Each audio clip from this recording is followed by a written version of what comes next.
आवाज आ रही है बेटा? एक बार बताओ। आ जाओ एक बार, सब लोग हैं हम लोग। क्या हाल चाल है भाई, कैसे हो? 4 तारीख को नीट हुआ, 7 तारीख है, 3 दिन हो गए। हाँ हाँ, लाइव आ गया सर, लाइव आ गया।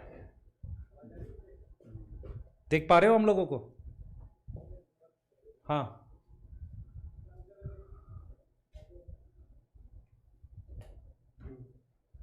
क्या देख पा रहे हो बेटा? क्या देख पा रहे हो आप? हमें सुन पा रहे हो? ठीक है। क्यों जुड़े हैं हम लोग, क्या रहा है, मैं आपको थोड़ा सा आइडिया दे देता हूँ। आप में से बहुत सारे बच्चे 2 से 3 दिन हो गए, जहाँ मैं देख पा रहा हूँ मैक्सिमम बच्चों ने मार्क्स कैलकुलेट कर लिए होंगे।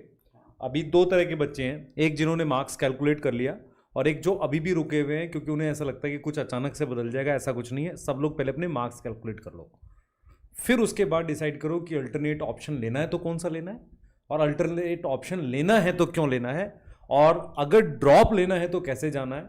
और मैं पहले ही बता देता हूँ, कोई बैच लॉन्च करने आज हम लोग आए नहीं हैं, और हम लोग बहुत सेंसिटिव लोग हैं जो पहले ये समझ रहे हैं कि यार ये जो चीज़ें हुई हैं ना 2 से 3 दिन में, इनका बच्चे पे सही प्रभाव पड़ना चाहिए।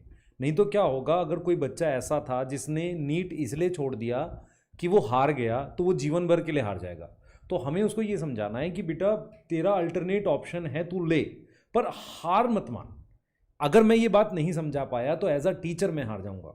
मैंने हमेशा से बोला है और हमारी टीम ने हमेशा से बोला है, हम डॉक्टर जो के लिए पढ़ाते ज़रूर हैं, पर हमारा काम है आपको सही चीज़ पढ़ा देना जिसको आप यूज़ करके रोज़गार में अच्छा कर सके। क्योंकि हम लोग उस परिवार से आते हैं जिनको कोचिंग वगैरह ज़्यादा कभी मिली नहीं, जिनको अच्छे टीचर्स मिले पर पैकेट्स में मिले, बहुत कम मिले। तो उस वक्त क्या होता था बेटा, जो भी अच्छा टीचर थोड़ा सा बता देता था तो हमें बहुत खुशी होती थी। तो उस दर्द को, उस पेन को हम समझते हैं कि अच्छे टीचर की क्या वैल्यू होती है। इसीलिए हम ये समझते हैं कि हमारी कही हुई बात का बच्चे पर बहुत प्रभाव होता है। इसीलिए हम हर बात को सोच समझ के तौल के बोलते हैं, ओवर एस्टिमेट करके नहीं बोलते। इसीलिए आप देखोगे कि हम ये नहीं बोलते कि ये रैंक का बच्चा, आप देखो हम इतने साल से पढ़ा रहे हैं, आप हम लोग की एक वीडियो निकाल के दिखाओ जहाँ पे हम ये बोलते हुए मिल जाएं आपको कि हमने रैंक 1 पढ़ा दी थी, 2 पढ़ा दी थी, 3 पढ़ा दी थी। क्योंकि जब आप ऑफलाइन कोचिंग में पढ़ाते हो ना, तो पूरे पूरे सेंटर से मुश्किल से 2-4 बच्चे, 10 बच्चे सिलेक्ट होते थे मेडिकल में, और वो भी 500 नंबर वाले हो जाते थे। तो ये तो 600 नंबर तो हमने पहली बार मेरे ख्याल से 2018 में देखे थे कि बच्चों के 600 भी आते हैं। आज तो इतने नंबर आने लगे 600 कि बच्चे ने टीचर की तरफ मुड़ के देखना ही बंद कर दिया। उसको ऐसा लगता है मुझे टीचर से ज़्यादा आता है।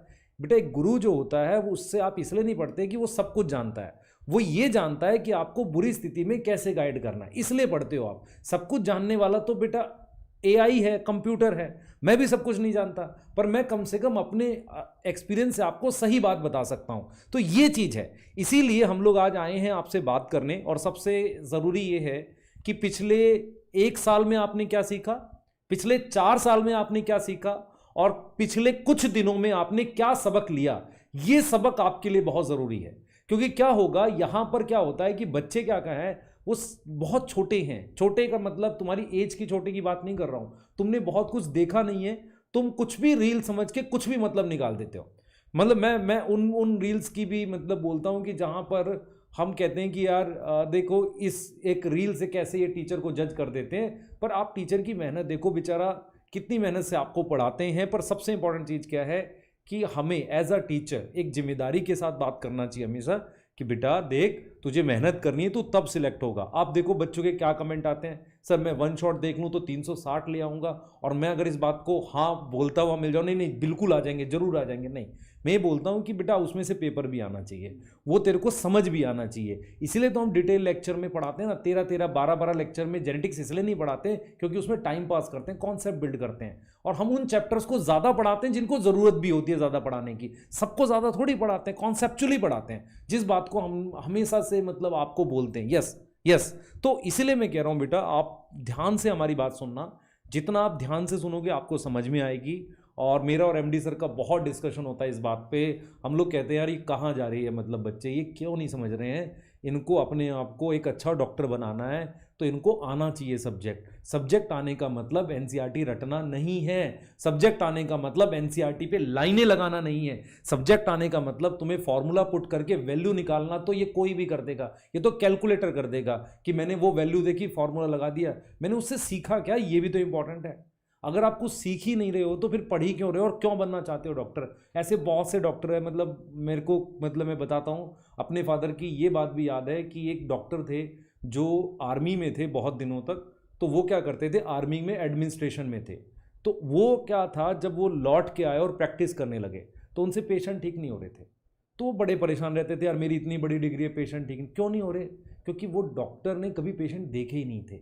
ऐसे ही आपने अगर कभी कोई मुश्किल पेपर आज तक देखा ही नहीं था या आपने दिया ही नहीं था या आपके टेम्परामेंट वैसा नहीं था तो आपसे नहीं होगा पेपर वो। अब उसके लिए वो पेपर सच में उतना मुश्किल था नहीं था वो भी हम देख लेते हैं, लेकिन इंपॉर्टेंट ये है कि आप मेंटली भी प्रिपेयर नहीं थे। क्लियर है? हाँ बिल्कुल सही बात है। देखो बच्चों, मैं एक ही बात कहूंगा कि आप सब लोगों को मेंटली भी प्रिपेयर रहना पड़ेगा और सब्जेक्टली भी प्रिपेयर रहना पड़ेगा।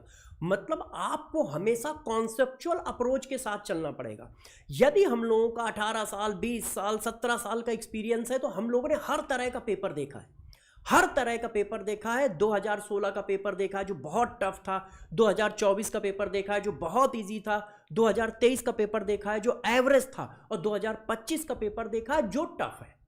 ठीक है, मगर ये सारे पेपर एनटीए ने ही बनाए हैं, सरकार ने ही बनाए हैं। तो आप हमेशा ध्यान रखना वो पेपर में वैरायटी देता रहता है। इसका डाटा भी हम लोग लाए हैं, अभी आपको दिखाएंगे भी। बस हम लोग इतना कहना चाह रहे हैं कि जैसे कॉन्सेप्चुअली हम लोग पढ़ाते हैं उसी तरह से कॉन्सेप्चुअली आपको पढ़ना भी होगा।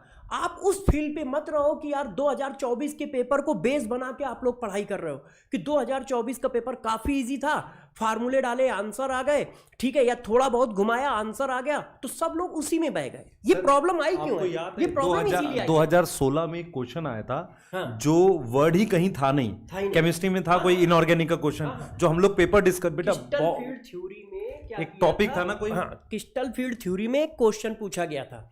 ठीक है, वो क्वेश्चन एनसीईआरटी में नहीं पढ़ाया जाता है। वो क्वेश्चन 2016 में पूछा गया था केमिस्ट्री में इनऑर्गेनिक में। ऐसे क्वेश्चन आते रहते हैं। ठीक है सर, एक ऐसे क्वेश्चन आते रहते हैं। मैं बोलना चाहूंगा बेटा, पर जब टीचर हम डिस्कस कर रहे थे ना तो आंसर की उन टीचरों ने भी बाहर से बुक से देख के बना दी। उन्होंने बोला कि ये 2 क्वेश्चन छोड़ने के थे, पर हम आपस में ये बात कर रहे थे कि जिस बच्चे के सेट में पहला ही वो क्वेश्चन 2 आ गया, हाँ, जो एनसीईआरटी में नहीं था, उसने आज तक नहीं पढ़ा, वो आगे बढ़ा ही नहीं होगा। तो यही तो था, हम बच्चों को ये सिखाते रह गए कि 360 लाना है, 360 लाना है, 720 लाना है, आसान आएगा, ये आएगा, लेकिन ये कौन बताएगा कि पेपर कैसे अटेम्प्ट करना है। बच्चों ने ये सीखा ही नहीं। कॉन्सेप्चुअल अप्रोच से पेपर पूरा करना होता है। किसने बोला था 720 से सिलेक्शन हो रहा है? एक्चुअल में क्या है, सिलेक्शन होता है औरों से ज्यादा करने से और एक स्टेप आगे रहने से। देखो, यही बात हम लोग समझाना चाह रहे हैं कि आपको इस बात को समझना पड़ेगा कि कॉन्सेप्चुअली पढ़ना भी है और आप लास्ट ईयर के पेपर को बेस मत बनाओ। सभी बच्चे क्या करते हैं या बहुत सारे टीचर भी ये क्या करते हैं कि लास्ट ईयर के पेपर को बेस बना के पढ़ा रहे होते हैं। यार वो एनटीए जो है हर साल अलग अलग थीम का पेपर देता है। आप चाहो तो देख भी सकते हो, हम लोगों ने डाटा भी लाए थे। 2016 का पेपर टफ था, बहुत टफ था। 2017 का पेपर अच्छा पेपर था, एवरेज पेपर था। सर यहाँ एक डाटा लिखूंगा मैंने, हाँ आप लिख लीजिए सर। उसके थे 425 नंबर, हाँ 425 पर उसकी 63 के रैंक थी। हाँ, अब मैंने देखा कि 616 या कुछ नंबर लास्ट ईयर का, हाँ लास्ट ईयर 2024 में उसमें भी उसकी 62 या 63 के रैंक थी। आप देखो 200 नंबर का फर्क है, 425 और 616। ये सर किस ईयर का डाटा है? ये 2017 का। 2017 का पेपर कंपैरेटिवली 16 से इजी था। मगर आप देखो कि 2017 में इतने नंबर पे एआईआर रैंक इतनी आती थी और यूपी में फर्स्ट रैंक आई थी और 2017 का ही ये डाटा है। फिर आपने देखा 23 का पेपर एवरेज आया, 24 का पेपर जरूरत से ज्यादा इजी आया, 25 का पेपर में 2-3 क्वेश्चन ऐसे आ गए फिजिक्स में जो शायद बच्चे के लेवल के नहीं थे, उनको छोड़ने थे, है ना, और टफ हुआ पेपर। अब 2026 का पेपर, अब यदि हम 2025 को बेस बना के 2026 पढ़ेंगे तो भी नाइंसाफी है, 2024 को बेस बना के 2026 पढ़ेंगे तो भी नाइंसाफी है। तो आपको माइंडली प्रिपेयर होना पड़ेगा, और आपके साथ साथ सभी टीचरों को भी जो इस बात को नहीं समझ रहे हैं कि हम 2024 को बेस बना रहे हैं या 2025 को बेस बना रहे हैं, आपको बेस कॉन्सेप्ट को बनाना पड़ेगा, कॉन्सेप्चुअल बेस बनाना पड़ेगा। जब आपका बेस कॉन्सेप्चुअल रहेगा, कॉन्सेप्ट पर बेस्ड रहोगे, तो आप क्या है किसी भी तरह के पेपर को फेस कर सकते हो। इजी आया तो भी, टफ आया तो भी, है कि नहीं सर? बस तभी तो मैं कहता हूं, देखो ये तो एनटीए है, कोई भी ऑर्गेनाइजेशन हो, ठीक है, समय समय पर चेंज करते हैं, कभी बहुत इजी कभी बहुत टफ। तो एक अच्छे बच्चे का पैटर्न क्या होता है, वो सिलेबस देखता है, ये मेरा सिलेबस है, अब इस सिलेबस को मुझे कंसेप्चुअल पढ़ना है, ठीक है। तो हमेशा एनसीईआरटी को हमने कहा अपना बेस बनाओ, ठीक है, और एनसीईआरटी की एक एक चीज को, एक एक लाइन को मतलब पूरा डीकोड कर दो।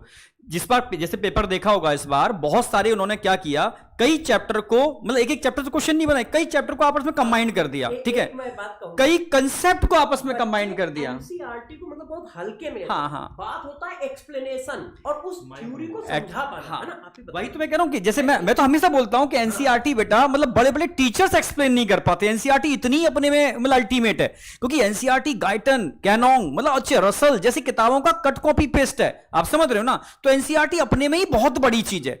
लोगों को लगता है कि एनसीईआरटी में रीड करा देता हूं उससे चीजें हो जाएगी ना, वो बच्चों के संग मतलब एक तरीके से पहले क्या करते हैं ये लोग, बच्चों के दिमाग में भर देते हैं एनसीईआरटी एनसीईआरटी एनसीईआरटी। मैं कह रहा हूं कि एनसीईआरटी, पर एनसीईआरटी का मतलब ये थोड़ी ना होता है लाइनें अंडरलाइन कर दो एनसीईआरटी, ठीक है, रीड करा दो एनसीईआरटी। एनसीईआरटी का मतलब होता है एनसीईआरटी के एक एक कंसेप्ट को क्रिस्टल क्लियर कराना। एनसीईआरटी का मतलब होता है उसने अगर एक बात कह दी है तो उसके पीछे का पूरा कंसेप्ट पूरा क्लियर कर देना बच्चे को। एनसीईआरटी ये कहती है कि जब बच्चा हाई प्रेशर में होता है, जब उसको कि भाई मुझे तो जूलॉजी पढ़ानी है, सर को बॉटनी पढ़ानी है, सर को केमिस्ट्री पढ़ानी है, पर आपको तो चारों सब्जेक्ट पढ़ने हैं भाई, ठीक है, चारों सब्जेक्ट पढ़ने हैं, हाई प्रेशर के साथ पढ़ने। जब एग्जाम हॉल में होते हो तो कितना जबरदस्त प्रेशर होता है कि आती हुई चीजें भूल जाते हैं। ये मैं सच बता रहा हूं। उस समय क्या याद आता है, अगर आपने कोई चीज कंसेप्चुअल पढ़ी है, आपने उसके कंसेप्ट पता है, क्योंकि कुछ लोग होते हैं ना वो सर वो ट्रिक बनाते हैं कि रटने की तरीके बताते हैं, क्या बोलते हैं इसको, निमोनिक्स। यार मैं हंसता आता मैंने कि तुम बच्चों को किसी डायरेक्शन में लेके जा रहे हो। मतलब मैं आम आदमी की बात करता हूं शुरू से। अगर हम तीनों के लेक्चर हम एक्चुअल में कहीं भी देखोगे, मैं आज से नहीं कह रहा हूं, मैंने 2016 से फुल फ्लैश में पढ़ाना चालू कर दिया था, 2016 कह रहा हूं 2012 से फुल फ्लैश में पढ़ाना चालू कर दिया था, ठीक है। 12 से जो 12 में तो मैं खैर उसमें आकाश में था, उससे भी पहले मैं अगर जाऊंगा 2006 से, बिल्कुल 2006 से फुल फ्लैश में पढ़ाना चालू कर दिया था। अगर मैं 12 की बात करता हूं तो 12 के अंदर भी हम लोग बहुत कंसेप्चुअल चीजें लेके चलते थे, आप समझ रहे हो, बहुत कंसेप्चुअल। मैं तभी कह रहा हूं कि आप अपने अंदर आपको थोड़ा समझना होगा, ठीक है। हमें किसी को ब्लेम नहीं करना कि उसने ऐसा पढ़ाया, कि एंटी ने ऐसा पेपर दिया, हमें अपने को इंप्रूव करना है। क्या मैं कंसेप्चुअल पढ़ रहा हूं, ठीक है। मैं आंखें बंद करके, मुझ पर विश्वास नहीं करोगे कि एमडी सर बोल रहे हैं तो मैं मान लेता हूं, कोई जरूरत नहीं एमडी सर बोल रहे हैं मान लेता हूं। आपको अपना समझना है ना कि यार क्या मैं हमेशा बोलता था ना, मैं ये नहीं कहता कि मेरे ही क्वेश्चन लगाओ, हमेशा बोला ना कि बेटा कंसेप्चुअल पढ़ो। एनसीईआरटी में कोई डेटा दे रखा है तो उसके पीछे की पूरी हिस्ट्री जान लो, ठीक है। आप अगर वास्तव में कंसेप्चुअल पढ़ रहे हो तो कितने भी प्रेशर में होगे आप मिस्टेक नहीं करोगे। अगर आप कंसेप्चुअल पढ़ रहे होगे ना तो आप मतलब कम टाइम के अंदर क्वेश्चंस को कर पाओगे। अगर वास्तव में आप कंसेप्चुअल पढ़ रहे होगे ना तो कितने भी चैप्टर को मिक्स कर दूं, जैसे इस बार देखा होगा आपने, ठीक है, कई चैप्टर को मिक्स करके एक क्वेश्चन बना रहे हैं भाई, कई चैप्टर को मिक्स करके, कई चीजों को मिक्स करके क्वेश्चन बना रहे हैं। तो बच्चों ने कहा हार्ड नहीं है, ठीक है, वो कंसेप्चुअल हो गया। अगर आपने कंसेप्चुअल स्टडी की है तो आपके लिए चीजें सिंपल है, ठीक है। तभी तो मैं कहता हूं वही क्वेश्चन, एक बच्चा कहता है सर बहुत सिंपल था मैंने कर लिया। टेस्ट की बात कर रहा हूं, एक बच्चे से पूछे बेटा टेस्ट बहुत टफ था। मैं टफ था यार, पढ़ाया तो मैंने सिंपल था, कंसेप्चुअल पढ़ाया था, ठीक है। फिर मैंने कंपैरिजन किया कि सर मैंने बहुत कंसेप्चुअल आपकी बात को सुना था, सर मैंने थोड़ी तफरी की थी। तो अंतर इतना होता है कि इसमें टीचर का बहुत बड़ा रोल होता है। मैं बच्चे की कंप्लेंट नहीं करूंगा, ठीक है, क्योंकि बच्चा टोटली भाई, जैसे मैं कहता हूं कि तुम मुझसे वेट करो बेटा, ठीक है, मैं तुम्हारी नैया पार लगाऊंगा, पूरा दम लगा दूंगा, मैं तुम्हें बस कहूंगा तुम कूद जाओ, चलना तुम्हें है, मैं सिर्फ डायरेक्शन दिखाऊंगा। तो टीचर का बहुत बड़ा रोल होता है इसके अंदर, ठीक है। तो मैं हर टीचर से कहूंगा ये वाली बात के लिए कि बच्चों को एकदम मिसगाइड मत करो। मैं बहुत सारी वीडियो देख रहा था एग्जाम से पहले, टीचर रटा रहे थे, ठीक है, मतलब ये एंजाइम, मतलब रटाने से ये क्या, मैं किस डायरेक्शन में जा रहा है। पर अब जब पूरा का पूरा माहौल एक डायरेक्शन में चलता है और मैं अगर बीच में कुछ बोलता हूं तो लोग, आप समझ रहे हो ना कि एक जेन्युइन कमेंट करने वाले कम होते हैं और जो कुछ समझ रहे हो, पेड कमेंट करने वाले वो आपके पीछे इस तरीके से पड़ जाते हैं कि आप दोबारा जाने की हिम्मत नहीं करते। मैंने क्या है यार, ठीक है, मैंने बच्चे को खुद मैच्योर होना पड़ेगा कि ऐसा ना हो जाए कि पेपर थोड़ा टफ आ जाए और उसका कहीं ना कहीं बच्चे को खामियाजा भुगतना पड़े, क्योंकि ये लोग, इन पर कोई फर्क नहीं पड़ता किसी पर, ये आज आए तो कल आए तो कल कहीं है कहीं पढ़ाते रहेंगे इधर उधर, ठीक है, कुछ भी चलता रहेगा कुछ भी। आप समझ रहे हैं मेरी बात? तो सिंपल सी बात है, आपको समझना होगा कि एक्चुअल में, समझ रहे हो, कंसेप्चुअल पढ़ना है, तरीके से पढ़ना है, चाहे एनटीए टिपिकल दे, जरूर थोड़ा एनटीए कराए, नेक्स्ट ईयर आगे कुछ और कोई ऑर्गेनाइजेशन आ जाए, ठीक है, कोई चीज स्टेबल नहीं है, पर आपको अपने को कंसेप्चुअल रखना पड़ेगा। सर ये सिलेबस है, मुझे इस तरीके से पढ़ना है, ठीक है, किसी के इन्फ्लुएंस में नहीं आना है, ठीक है, आप समझ रहे हो ना मेरी बात? तो चीजें आपको समझने पड़ेंगी, और एनसीईआरटी से ही पेपर आता है, और एनसीईआरटी को बहुत परफेक्टली, जो बहुत रेयर लोग कर पाते हैं, ठीक है, एक भी क्वेश्चन, मैं सिर्फ एक क्वेश्चन की बात करूंगा, ठीक है, सूडोसिलोम वाला, जूलॉजी के जितने भी क्वेश्चन हैं आप सारे क्वेश्चंस देख सकते हो कि हम लोगों ने बहुत कंसेप्चुअल आपको एनसीईआरटी के डीकोड कर करके, बॉटनी में तरुण सर ने, इधर सर केमिस्ट्री के अंदर देखा होगा सर ने रटाया नहीं है इन्होंने कभी, हर चीज के प्रैक्टिस करा के, बेटा ऐसा नहीं तो ऐसा, ऐसा नहीं तो ऐसा। तो कोशिश ये रही है हम लोगों की कंसेप्चुअल, भाई ये चीज एक दिन में नहीं आती है, ठीक है, इसको आने में बहुत सारा समय लगता है, ठीक है भाई, कहीं ना कहीं 16 साल 15 साल 18-19 साल तो सर हो गए शायद, ठीक है, तो ये धीरे धीरे, क्योंकि हमने उस फेज को देखा है, उस फेज को देखा है जब एम्स का एग्जाम होता था, उस फेज को देखा है जब एएमयू बीएचयू इनके एग्जाम होते थे, उन सिलेबस को कराया, बच्चों को उन लेवल की तैयारी कराई है जब पेपर का कोई सिलेबस नहीं होता था, कहीं से भी क्वेश्चन आ सकते थे। सोचो उस फेज को, तभी तो डर लगता था। बेटा बैच अभी वेट करो, हम लोग बैच की बात नहीं करेंगे, पर आएगा जरूर। पर आप मुझे बताओ, मुझे एक चीज बताओ, जैसा हुआ है क्या हमें बिना तैयारी के कोई बैच लॉन्च करना चाहिए? क्योंकि बच्चों को सही दिशा भी तो देनी है। बैच नहीं है ना, बैच शो है, जैसे क्या आप कर सकते हैं आपके लिए, उसके हिसाब से करेंगे काम। कोई वो थोड़ी ना सर कि हमने भाई सर बैच लिया, चालू कर दिया। बैच का मतलब भाई, जैसे कल सर ने भी कहा था, भाई पूरी जर्नी है, 1 साल की जर्नी है, हमारे आपके बीच की बॉन्डिंग है, फेथ है, भाई कितना विश्वास है। मैं कहता हूं हम पेपर क्लियर कर, आपस में अगर हमारी बॉन्डिंग अच्छी है, हमारे विश्वास अच्छे हैं, आपका आपके टीचर पे, जैसे मैं अगर किसी को गुरु बनाना चाहूं, मैं इतना आसानी से नहीं बना पाता, ठीक है, मुझे गुरु बनाने के लिए पहले मेरी देखने पड़ेगी मेरी बॉन्डिंग सेट हो रही है नहीं हो रही है, मेरा फेथ उस पर है नहीं है, क्या वो मैं आंखें बंद करके विश्वास कर लूं और कितनी भी अनफेवरेबल कंडीशंस आए, पेपर चाहे एनटीए ऊपर उठा दे चाहे नीचे गिरा दे, पर मेरा बच्चा वो पेपर करके आए, जब तक वो कनेक्शन नहीं बैठे तब तक बैच नहीं करना चाहिए। बेटा बैच एक सेकेंडरी है, ठीक है, तो हम तो यूट्यूब पर भी पढ़ाएंगे, तब भी आपको गजब पढ़ाएंगे, अल्टीमेट लेवल का पढ़ाएंगे, बैच में पढ़ाएंगे तो बिल्कुल भी बेसिक से लेकर टॉप पर जहां भी ले जाना अल्टीमेट पढ़ाएंगे, तो बैच सेकेंडरी है। अभी ये सोचो, पहले अपने को नॉर्मलाइज करो, ठीक है, कि उस ऑरा से निकलना पड़ेगा कि यार हम किसी पर ब्लेम कर रहे हैं। नो डाउट पेपर का पैटर्न जो था ना, एकदम यहां से यहां उठा दिया उन्होंने, ये गलत था, ठीक है, ये एक तरीके से मतलब हम भी सर कोशिश करते हैं, सर मैं बच्चे को टिपिकल कराता हूं तो मैं एकदम टिपिकल नहीं कराऊंगा, पहले थोड़ा स्टेप बाय उठाऊंगा, फिर स्टेप उठाऊंगा, बेटा जब सीख जाएगा तब इसको यहां लेकर के आऊंगा, अब एकदम यहां से यहां लेके आऊंगा तो बच्चा तो गिर ही जाएगा ना, सीधी सी बात है भाई, उंगली पकड़ के चलाना सिखाते हैं। तो इसीलिए बेटा आप देखो, थोड़ा फेथ रखो अपने ऊपर, आप में कोई कमी नहीं है, आप बहुत मेहनत की थी आपने, सच कह रहा हूं, बच्चा जो रोया है ना, मैं मतलब मेरे खुद लग रहा है हो क्या रहा है ये, मतलब पिछली साल देखा तो बच्चा रो रहा है कि पेपर आउट हो गया, धांधली हो गई, इस साल देखा तो फिर बच्चा रो रहा है कि बच्चा क्यों रो रहा है कि भाई सर इस बार पेपर ऐसा आया था, इस बार पेपर ऐसा आ गया, फिजिक्स इतनी आ गई, केमिस्ट्री ऐसी आ गई, बायो ऐसी आ गई।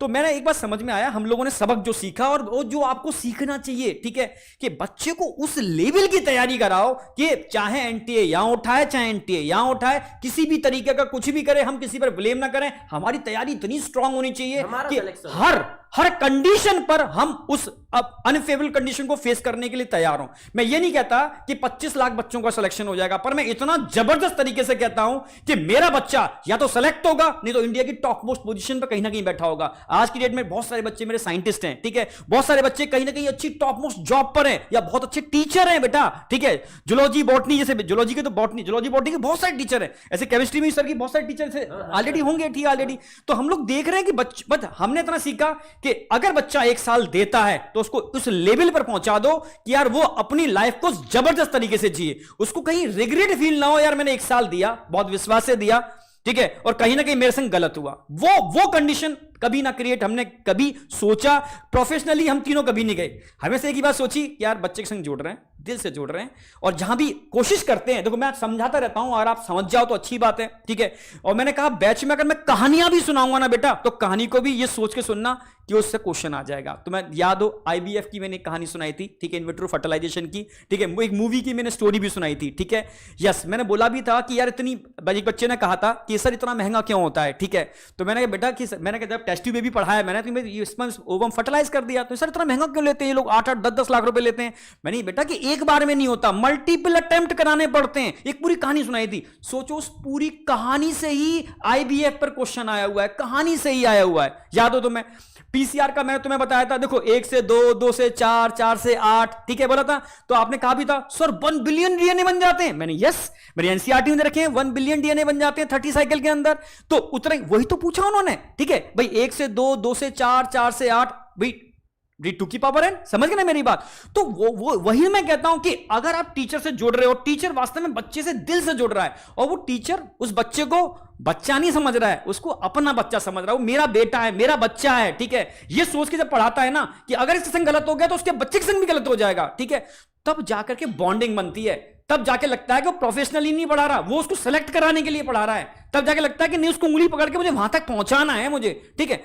तो इसलिए मैं YouTube से थोड़ा सा मैं पीछे हट भी जाता हूं, बहुत ज्यादा YouTube पर मतलब इरिटेशन सा होता है कि YouTube की कहानी अलग चल रही होती है, क्योंकि YouTube पर कभी भी लगता है दिख रहा है वो एक्चुअल में है ही नहीं, कुछ और ही चल रहा है, यहां तो पता नहीं क्या चल रहा है।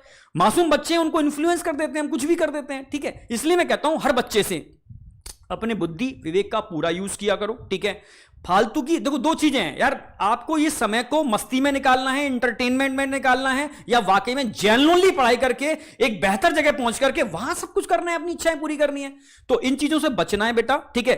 एक एक साल कीमती होता है, एक एक समय कीमती होता है। अगर तुम्हारा सिलेक्शन 1 साल पहले हो जाएगा तो सोचो, अगर तुम 1 साल के अंदर एक बहुत जीनियस पोजीशन पर एम्स के डॉक्टर पहुंच गई, लाखों करोड़ों रुपए कमा रहे हो, तो 1 साल में आपका कितना बड़ा लॉस हो गया, या उस 1 साल में ना कितने पेशेंट को आप ट्रीट कर दोगे।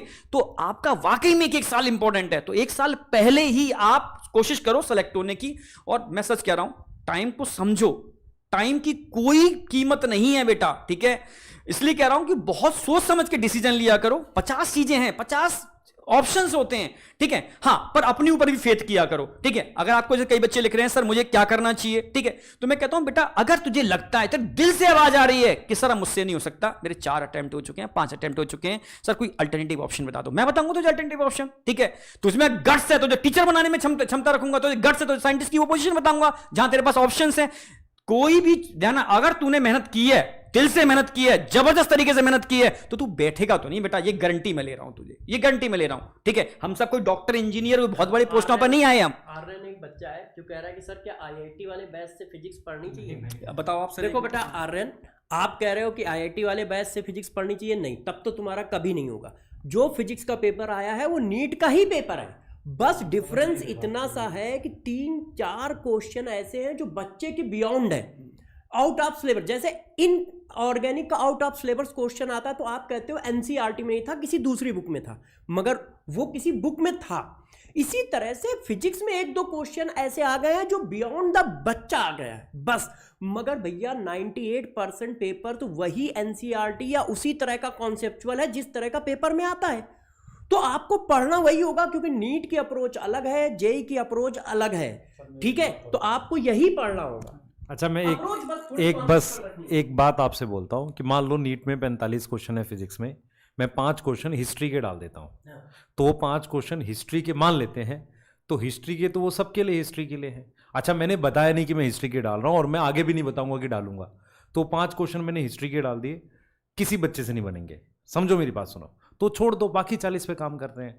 पॉइंट ये है कि उसके लिए जाकर तुम कोई हिस्ट्री थोड़ी पढ़ने लग जाओगे, ये आपको समझना पड़ेगा अपने दिमाग से। एक्चुअल में आपके दिमाग में ये घुसता जा रहा है कि आपको JEE पर जाके पढ़ना है, नहीं बेटा, आपके दिमाग में सही चीज ये है कि आपको पेपर अटेम्प्ट करना सिखाना चाहिए, आपको कॉन्सेप्चुअल पढ़ाना चाहिए, ताकि अगर बुरी सिचुएशन हो आप उसमें खुद को संभाल कर बचा पाए। मैं वही समझाने की कोशिश कर रहा हूं। पढ़ने के बाद भी अगर आपसे पेपर सॉल्व नहीं हो रहा तो समझो इंडिया के किसी बच्चे से वो पेपर सॉल्व नहीं हो रहा। आप समझना मेरी बात। तो इसलिए बस ये ध्यान रखना है, अगर मैं कंसेप्चुअल पढ़ रहा हूं और अगर मेरे 4 क्वेश्चन छूट रहे हैं तो वो इंडिया के किसी बच्चे की हिम्मत नहीं है वो 4 क्वेश्चन करके आए, तो आप ऑलरेडी फर्स्ट पोजीशन पर हो, ठीक है। तो तभी तो कहता हूं अपनी कमियों को आइडेंटिफाई करो, कंसेप्चुअल पढ़ो बेटा, ठीक है, और किसी को ब्लेम मत करो, ठीक है। बस अपने अंदर देखो यार मैं और क्या बेटर कर सकता हूं, ठीक है। कोई कंपटीशन तो हर जगह है यार, हर जगह कंपटीशन है, ये छोड़ के कहीं और जाओगे वहां भी कंपटीशन है बेटा। वही है, मान लो अगले साल उसने आप 5 क्वेश्चन ज्योग्राफी के पढ़ के गए, कल 5 क्वेश्चन हिस्ट्री के पढ़ के जाओगे, ऐसा मत करो। तैयारी का लेवल कॉन्सेप्चुअल रखो बस। यही बात हम लोग बताने के लिए आए हैं कि ऐसा ना हो कि एक पेपर जो थोड़ा सा टफ आया उसके चक्कर में तुम उल्टा सीधा करने लगो कि सिर्फ टफ ही टफ पढ़ते चले जा रहे हो। आपको समझना होगा कि पेपर का पैटर्न होता है, कभी इजी, कभी टफ, कभी एवरेज, सब तरह से आएगा। जब बहुत टफ पेपर आएगा तो कुछ क्वेश्चन छोड़ने होंगे, क्योंकि रैंक से सिलेक्शन मिलेगा, रैंक से सीट मिलेगी, नंबर से सीट नहीं मिलती है। पिछली बार आपके 650 आए तब सीट नहीं मिली, इस बार आपके 550 आएंगे तब भी सीट मिल जाएगी। तो सीट रैंक से मिलेगी, इस बात को समझना है। और पेपर को देखते हुए आपको उस समय डिसाइड करना पड़ेगा कि पेपर को कैसे करना है। और ध्यान रखना हर तरह का पेपर आता है। देखो सबसे पहले आपको समझना होगा, 4-5 दिन रेस्ट करो, अपने को पहले एनालिसिस करो, हड़बड़ाहट मत करो किसी चीज की, यार मुझे ये करना है, एकदम नहीं करना आपको, ठीक है। पहले परिस्थितियों को समझो बेटा कि क्या कंडीशंस थी, ये पैटर्न क्या था, किस किस तरीके से पेपर आता है, कहां हम गलती करते हैं, ठीक है। अगर मुझे तैयारी करनी है तो एक्चुअल में किस पैटर्न से करनी है, पहले आपको प्रॉपर तरीके से एनालिसिस करनी होगी, ठीक है। समझना होगा कि हम बार बार गलती कर क्यों रहे हैं भाई। अगर पेपर इजी आ जाता है तो हम हल्ला मचाते हैं, पेपर टफ आता है तो दिक्कत होती है, तो एक्चुअल में कोई ना कोई मिस्टेक हो रही है। अब सबक लेना पड़ेगा इन सब चीजों से, समझना पड़ेगा कि एक्चुअल में हम कहां पर मिस्टेक कर रहे हैं। एक्चुअल में आप जैसे बताया, ठीक है, अपनी मिस्टेक को पकड़ो, ठीक है। हम लोग भी एनालिसिस कर रहे हैं, ऐसी बात नहीं है कि बच्चे को, एक आम बच्चे को, बिल्कुल जीरो लेवल के बच्चे को अगर मुझे सिलेक्शन कराना है हर अनफेवरेबल कंडीशन में, चाहे हो सकता है इस बार, ठीक है, फिजिक्स टफ आई थी, नेक्स्ट ईयर बायो बहुत टफ आ जाए, हो सकता है ना। लेंदी थी इस बार पर टफ नहीं थी बायो, ठीक है, लेंदी थी मानता हूं, ठीक है, टफ नहीं थी, तो हो सकता है टफ आ जाए, फिर क्या करोगे, फिर कहोगे सर बायो बायो बायो, ठीक है, हो सकता है, हाँ बायो कैसे पढ़ेंगे, फिर केमिस्ट्री टफ आ जाए, ठीक है सर तो केमिस्ट्री आईटीन से पढ़ने पड़ेगी, नहीं बेटा वही सिलेबस है, वही एनसीईआरटी है, पर ठीक है टीचर को, हर टीचर को समझना पड़ेगा, हाँ टीचर को समझना पड़ेगा, बहुत जरूरी है, बिल्कुल बच्चा कम समझदार होता है। एक्चुअल में टीचर को क्या लगता है, मैं बुरा मत मानना बच्चों, आप हम लोग भी सभी जो भी टीचर कम्युनिटी देख रही है, टीचर को क्या लगता है कि भाई ट्रेंड क्या चल रहा है, समझना मेरी बात, ट्रेंड चल रहा है रटाने का, तो एक अच्छा टीचर भी रटाने वाले ट्रेंड पर आ जाता है कि मुझे ट्रेंड में आना है, ठीक है, वो गलत है। अगर टीचर है, वो टीचर तो अपने इथिक्स पर काम करे, वो उसका जो पैटर्न है उसका, चाहे उससे 10 बच्चे पढ़े पर वो ये सोचे कि मैं 10 पढ़े कोई फर्क नहीं पड़ता, मुझे भीड़ में नहीं जाना, पर 10 का सिलेक्शन दूंगा अगर वो मुझ पर विश्वास करते हैं तो, मतलब वो ट्रेंड रखना चाहिए कि यार मुझे इस ट्रेंड से चलना है। वो टीचर, भाई बच्चा तो मासूम है, बच्चे को नहीं पता सर, एक्चुअली वो तो बिलीव ही तो करता है ना कि सर मैं आप पे बिलीव कर रहा हूं, आप मेरी नैया पार लगा दो। अब तो रिस्पॉन्सिबिलिटी आपकी आ जाती है ना पूरी की पूरी, अगर उसने आप पे बिलीव किया है, फेथ किया है, तो आप कैसे उसको अनफेवरेबल कंडीशन से निकालोगे। ये आप पे जो ट्रेंड है कि भाई व्यू आने चाहिए। बेटा अभी सीयूईटी का पेपर है, हमने कवरेज दे रखी है, वहां भी काम आएगा, जो हमने पढ़ा रखा कवरेज है उसमें, घबराओ मत, सीयूईटी जो बच्चे देंगे देना चाहिए, वहां पे भी आपका आएगा, और बैच के लिए भी आपको बता देंगे हमें लाना है। और पर मैं आपसे एक सवाल पूछता हूँ, 4 तारीख को पेपर होता है, मुश्किल आता है, ऐसा दुनिया में कौन मतलब साइंटिस्ट है जो 5 तारीख को एनालाइज करके शानदार डीपीपी बनाकर, ऐसी शानदार डीपीपी बना दे और वो बैच लॉन्च करके बोले या 7 को बोल दे कि नहीं जी मेरी डीपीपी से अब मैं सारा कवर, प्रैक्टिकली पॉसिबल है, मैं आपसे जानना चाह रहा हूँ। तो हमें भी उन चीज़ों पे काम करना है कि कैसे कम से कम क्वेश्चन में बच्चे को ज़्यादा अप्रोच मिल जाए, पर ऐसा भी कुछ ना कर दें कि बच्चा सिर्फ डिफिकल्ट की तरफ चला जाए जो आ जाए। मैं आपको इसका एक एग्जाम्पल बताऊंगा।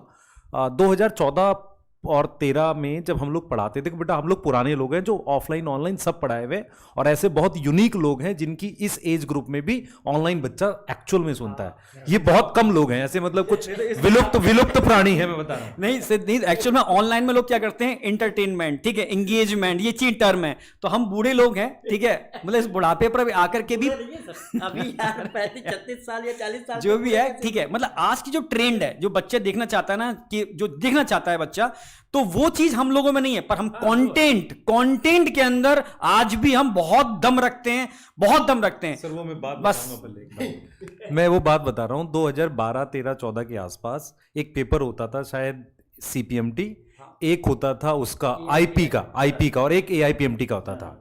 तो जो IP का पेपर होता था ना, उसमें क्या आती थी, जेनेटिक्स ज्यादा आती थी, सेल ज्यादा आता था, और CPMT में एनिमल किंगडम आता था भर भर के। तो टीचर क्या करते थे, वो सारा पढ़ाते थे। तो बायो में एनिमल किंगडम 2 महीने पढ़ाया जाता था। तो हमने जब उस चीज को देखा ना, तो हमने बच्चे से देखा कि जब हम दिल्ली में पढ़ाते थे, क्योंकि दिल्ली में यूपी का बच्चा तो है नहीं और उसको IP की ज्यादा प्रेफरेंस है और AIPMT नॉर्मल आता था, तो हम अपना कंटेंट क्या करते थे, वहां पे एनिमल किंगडम जो एक्सेस है, मॉर्फोलॉजी जो एक्सेस है, वो काट देते थे। और जब अब कभी हमें यूपी पढ़ाने का मौका मिलता था, तो हम एग्जैक्टली क्या करते थे, यूपी वाले में जाकर हम वो चीजें ज्यादा पढ़ाते थे, वो कम कर देते थे। वहां पता कैसे क्वेश्चन आते थे CPMT में सेल वाले से, भाई सेंट्रोमियर कहां होता है, लेकिन वो क्या पूछते थे, लार्वा पूछते थे एनिमल किंगडम में। मॉर्फोलॉजी में जाकर इतने मुश्किल पूछते थे। तो क्या होता था, वहां पर भी हमारी अप्रोच ये थी कि कहां पढ़ा रहे हैं ये जरूरी है। फिर वहां पर भी कुछ ऐसे टीचर थे जो सब पढ़ा देते थे। वो कहते थे मेरे नोट्स से बाहर नहीं आता, वो कहते थे, उनकी बात ठीक थी, पर उनके नोट्स 4 किताबों के बराबर होते थे। एक बहुत अच्छा याद आ गई, सीकर का केस था, अभी जस्ट सर याद आया। सीकर में मैं पहले दिल्ली से था, ठीक है, दिल्ली से मैं सीकर गया, एक जगह है, ठीक है, राजस्थान में, ठीक है। वहां जैसे एनिमल किंगडम एग्जैक्ट 3 महीने में होता था उस समय, 3 मंथ एनिमल किंगडम, ठीक है। मैंने वो एनिमल किंगडम 3 महीने वाला सिर्फ 10 क्लासों में कराया था सर, ओनली 10 लेक्चर्स के अंदर, और चैलेंज किया था कि भाई कोई भी किसी भी टाइप का एग्जाम आप दे लेना, इन 10 लेक्चर से जो मैंने करा दिया ना, ठीक है, इससे बाहर नहीं जाएगा। और देखो मैंने तो पढ़ा दिया, वाले क्वेश्चन में कुछ है, मैंने तो पढ़ा दिया, बेटा आर्यन, एक मिनट रुको, मैंने तो पढ़ा दिया, पर एक्चुअल में क्या आप उस चीज को समझ पाए, क्या आप उसको अटेम्प्ट कर पा रहे हो, आप समझ पा रहे हो ना मेरी बात। तो डिपेंड करता है कि टीचर के पढ़ाने से अकेला नहीं होता, कि बच्चा भी तो चीज को समझ पाए कि हाँ इसको मैं अटेम्प्ट कर पा रहा हूं, नहीं कर पा रहा हूं। हाँ सर बताओ आप। हाँ। बेटा आर्यन, गिगनार्ड रीजेंट वाला क्वेश्चन एक नॉर्मल क्वेश्चन है, ना तो वो डाउटफुल क्वेश्चन है, ना वो टफ क्वेश्चन है, ना विवादित क्वेश्चन है। मतलब एक अच्छा क्वेश्चन है कि गिगनार्ड रीजेंट कार्बोनाइल ग्रुप पे भी रिएक्शन करेगा और गिगनार्ड रीजेंट एसाइन ग्रुप पे भी रिएक्शन करेगा, क्योंकि साइनाइड ग्रुप के पास भी मल्टीपल बॉन्ड है, दोनों जगह रिएक्शन करेगा, क्योंकि वहां पर एक्सेस में गिगनार्ड एजेंट डाला गया है। और गिगनार्ड एजेंट के पास 2 प्रॉपर्टी होती है, या तो वो स्ट्रॉन्ग बेस की तरह बिहेव करता है, या वो स्ट्रॉन्ग न्यूक्लियोफाइल की तरह बिहेव करता है। और पूरे मॉलिक्यूल में कहीं पर भी एसिडिक कंडीशन नहीं है, ऑक्सीजन से अटैच हाइड्रोजन, सल्फर से अटैच हाइड्रोजन, ठीक है, ट्रिपल बॉन्ड कार्बन से अटैच हाइड्रोजन नहीं अटैच है, इसका मतलब एसिडिक हाइड्रोजन है ही नहीं। तो गिगनार्ड एजेंट एज ए बेस काम नहीं कर पाएगा, तो फिर उसके पास एक ही प्रॉपर्टी बनती है, एज ए स्ट्रॉन्ग। ऑर्गेनिक पढ़ाओगे? हाँ बेटा, आपको सब कुछ पढ़ाएंगे, पूरी केमिस्ट्री की जिम्मेदारी हमारी है, ऑर्गेनिक, इनऑर्गेनिक, फिजिकल सब हम पढ़ाएंगे, और भी टीचर पढ़ाएंगे, मगर मैं भी पढ़ाऊंगा साथ में, मैं भी पढ़ाऊंगा, क्योंकि आपको उस लेवल पे कॉन्सेप्चुअली स्ट्रॉन्ग कर दूं। जैसे गिगनार्ड रीजेंट की हजारों रिएक्शन होती है, उसके पास सिर्फ 2 ही करेक्टर होते हैं। गिगनार्ड रीजेंट का किसने पढ़ाया पता नहीं।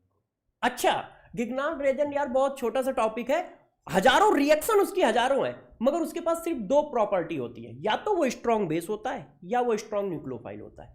यदि वो स्ट्रॉन्ग बेस है तो सिर्फ आपको इतना देखना है कि पूरे मॉलिक्यूल में ऑक्सीजन से अटैच हाइड्रोजन किसी के पास है, सल्फर से अटैच हाइड्रोजन किसी के पास है, ट्रिपल बॉन्ड से अटैच हाइड्रोजन किसी के पास है, क्योंकि ये हाइड्रोजन एसिडिक हाइड्रोजन है, तब Grignard reagent acid base reaction करेगा। एसिड बेस रिएक्शन सिंपल सी होती है, R नेगेटिव H पॉजिटिव मिलके अल्केन बना देगा।